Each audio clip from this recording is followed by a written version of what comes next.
This is HSBC Global Viewpoint, your window into the thinking, trends and issues shaping global banking and markets. Join us as we hear from industry leaders and HSBC experts on the latest insights and opportunities for your business. A heads up to our listeners that this episode has been recorded remotely, therefore the sound quality may vary. Thank you for listening. Welcome to the Rethinking Treasury miniseries, where we analyse the changing role of corporate treasury today and the road ahead for corporate risk management. In June and July 2021, HSBC and Accurus partnered to survey CFOs and treasurers across the globe to find out how corporate risk management was evolving to meet the challenges of today and build resilience into the future. A full report titled Rethinking Treasury, the Road Ahead, covering the trends emerging from the survey, has been recently published. You can find a link to access this report in the podcast description.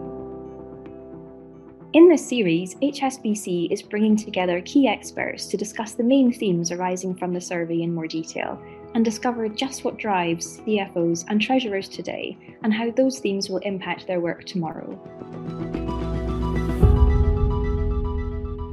Welcome to today's episode, where we're going to discuss both risks and opportunities from a changing trade and wider macroeconomic environment. Thanks for tuning in. My name is Holger Zeuner. I'm the head of HSBC's corporate sales thought leadership team for EMEA. And today I'll be talking with Shanella Rajanayagam and Yasemin Artar about how changing trade patterns are driving risk management decisions and how corporates can best prepare for a still challenging drive ahead.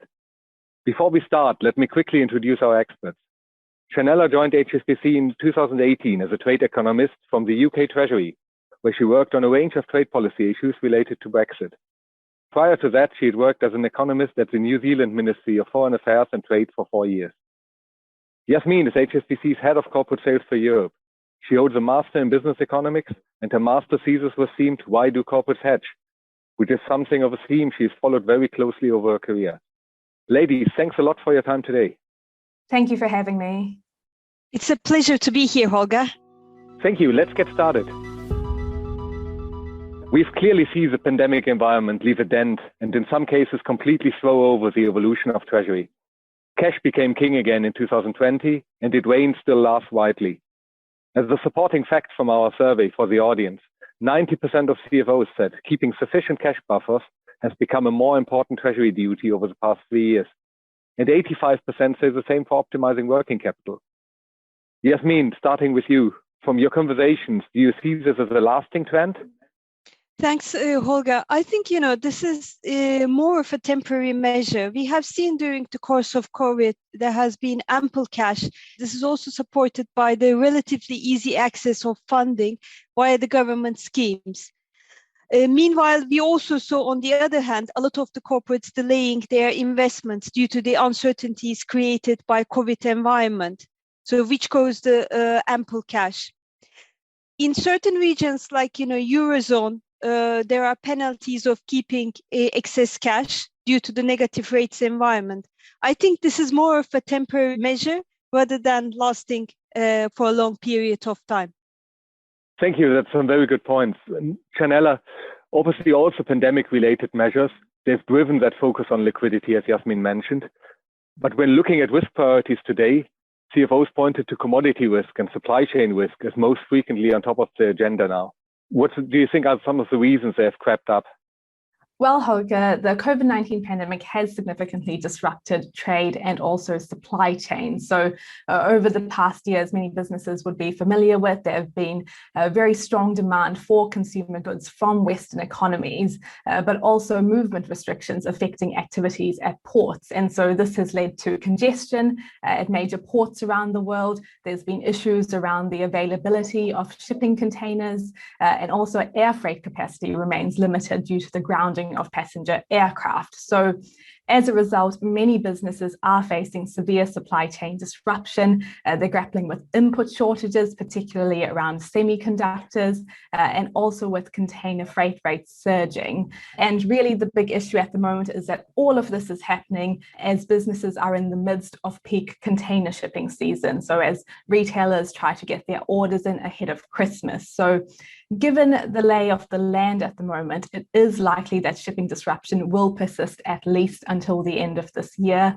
And we expect freight rates to only start normalizing after Lunar New Year next year. And just very briefly, you mentioned commodity prices. And yes, commodity prices did rise quite strongly in the wake of COVID, but the global commodity price upswing has lost a bit of momentum recently. And this really reflects a range of factors, including slowing global growth as the Delta variant continues to spread, but also a slowdown in Chinese infrastructure and property investment. So there could be a bit of respite for businesses concerned about commodity price pressures. Thank you, Shanella, for that outlook.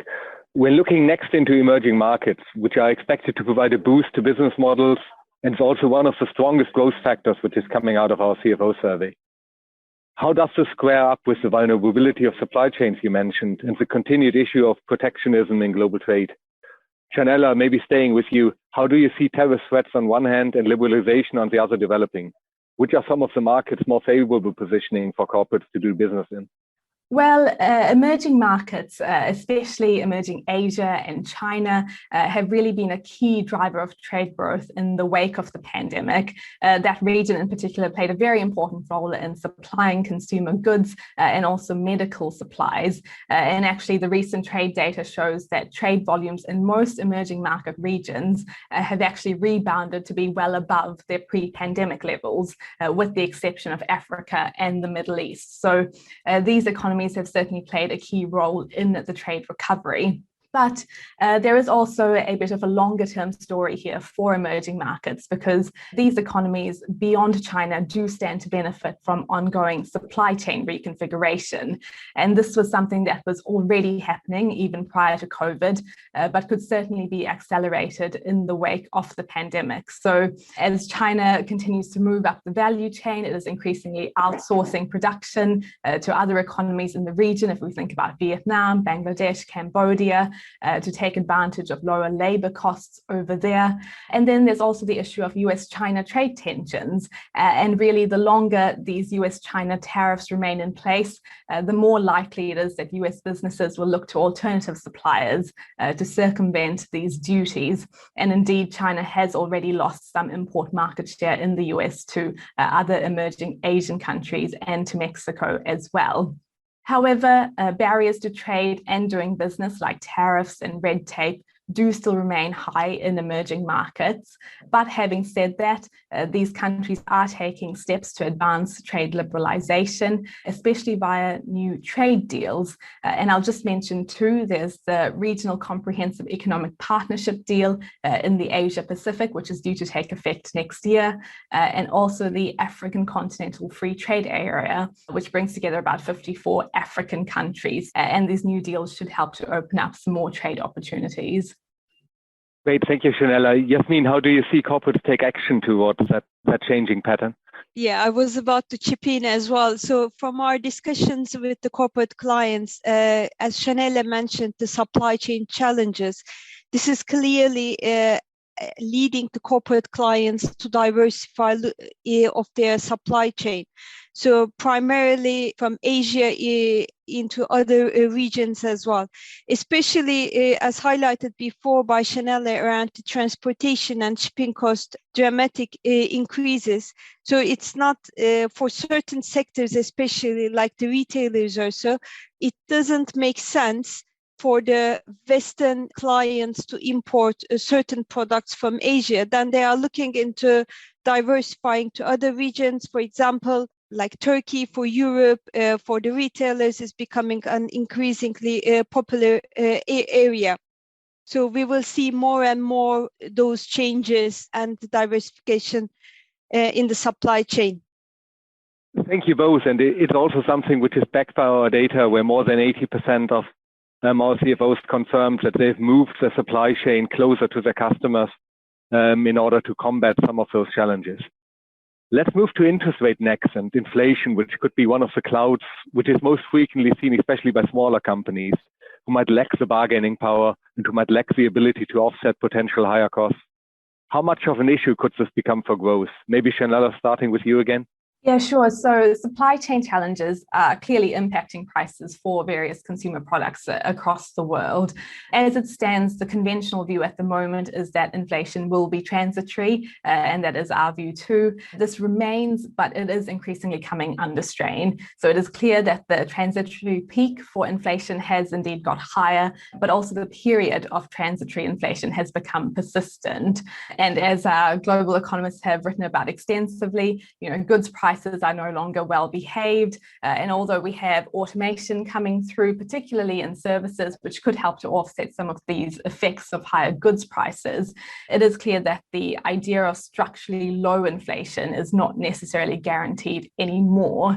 I will say, however, in Asia, producer prices are high, but the pass-through to consumer prices has been a bit more limited. So overall, the risks do remain, and certainly the longer supply chains remain disrupted, the more likely higher input costs may actually be passed on to consumers.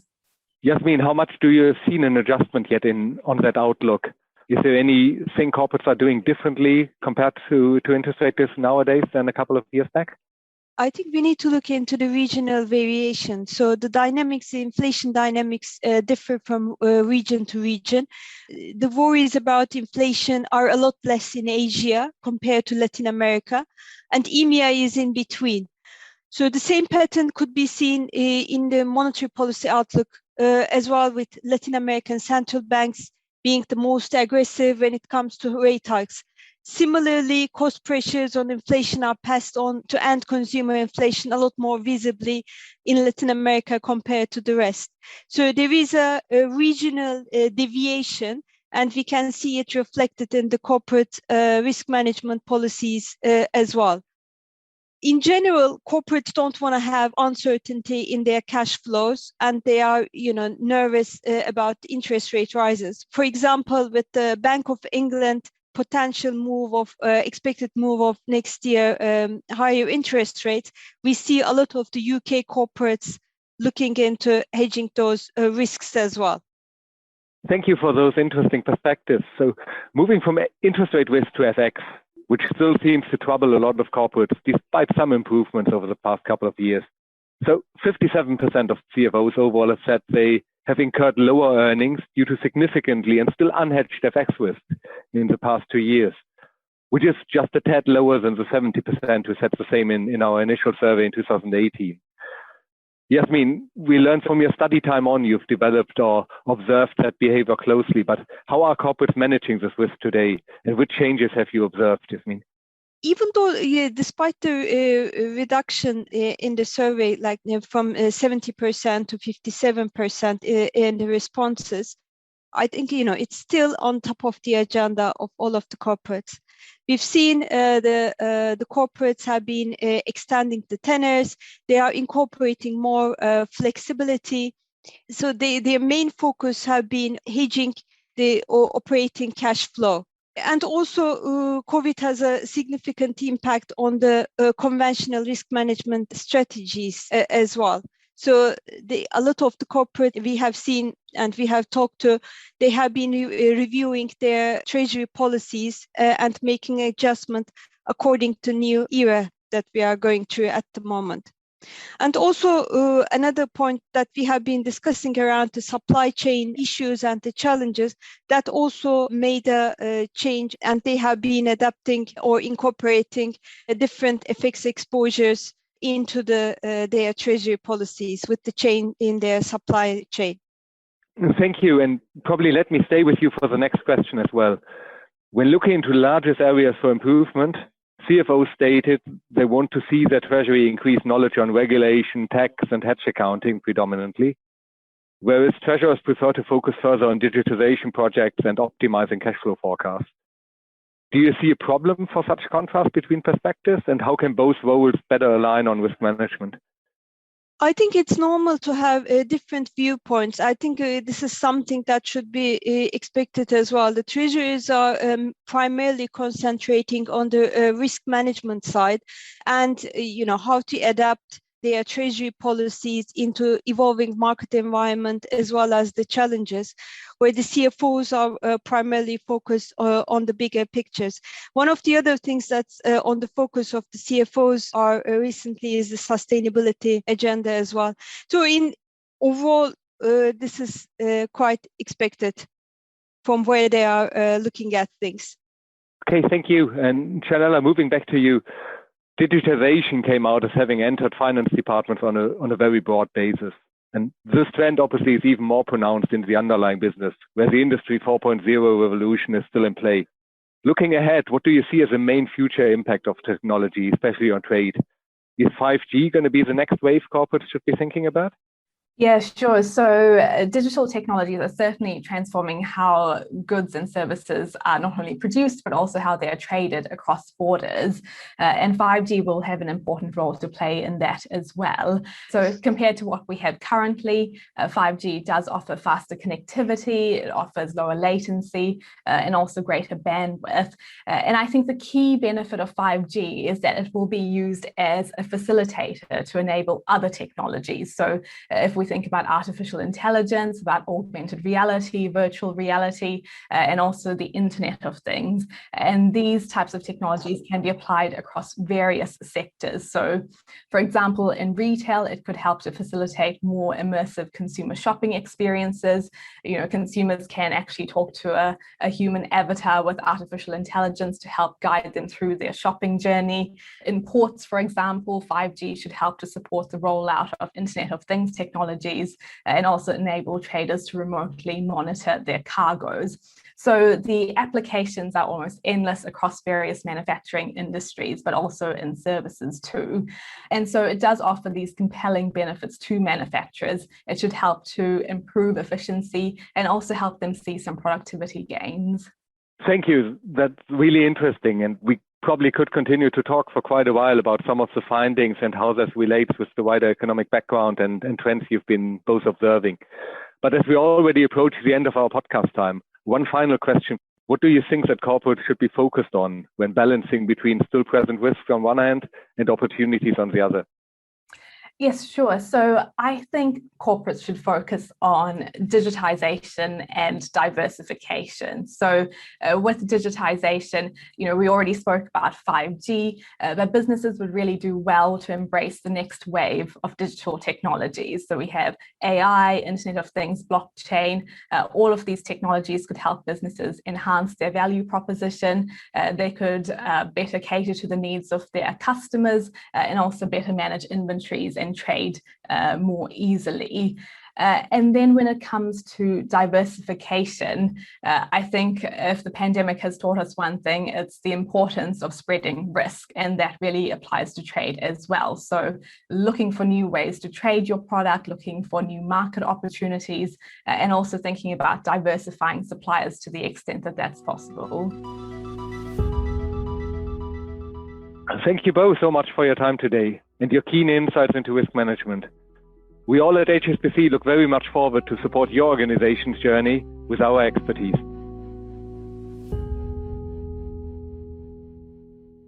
Thank you for tuning into this episode of Rethinking Treasury.